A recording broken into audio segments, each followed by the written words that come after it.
ആര് ചായ കൊണ്ടുവരും? അപ്പൊ ഇതാണ് എന്തൊരു നാണം. അപ്പോൾ പ്രിയപ്പെട്ട പ്രേക്ഷകരെ, നമ്മുടെ രാജേഷ് കൊട്ടാരത്തിന്റെ ഭാര്യയാണ്. ഇനി ഇദ്ദേഹം കെട്ടണമെന്ന് പറഞ്ഞാലും സമ്മതിക്കുമോ? ഒന്നുകൂടെ ശക്തിയിൽ പറ. ഇല്ല, എന്തൊക്കെ പറഞ്ഞാലും ആ ആഗ്രഹം എന്താ പറയുന്നത്, കുഴിച്ച് മണ്ണിട്ട് മൂടി.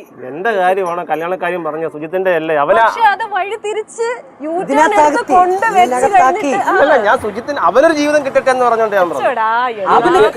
അല്ല, എനിക്ക് ജീവിതം കിട്ടുമല്ലോ, ഉടനെ ജീവിതം കിട്ടും, അത് പോട്ടെ. മനുഷ്യന്റെ ഓരോ ആഗ്രഹങ്ങൾ. ആഗ്രഹമാണ് ഇതിന് പറയണ്ടേ, അത്യാഗ്രഹം എന്നല്ലേ ഇതിന് പറയണ്ടേ? പിന്നെ അത് അത്യാഗ്രഹമാണ്. ആകെപ്പാടെ മുഖത്തെ ഞാന് എങ്ങനെയെങ്കിലും നിനക്ക് ഒരു ജീവിതം ആകട്ടെ എന്ന് പറഞ്ഞ് സംസാരിച്ചതാ. ആണോ? ഇപ്പൊ എന്റെ ജീവിതം ഇല്ലാതാക്കിയിട്ട് നിനക്ക് ജീവിതം.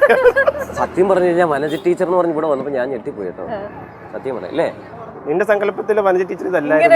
ഒരു സാരിയെ കൊടുത്ത് സൗന്ദര്യം അല്ല, സാരിയെ കൊടുത്ത് വന്നായിരുന്നെങ്കിൽ പെട്ടെന്ന് ഞെട്ടിപ്പോയല്ലേ.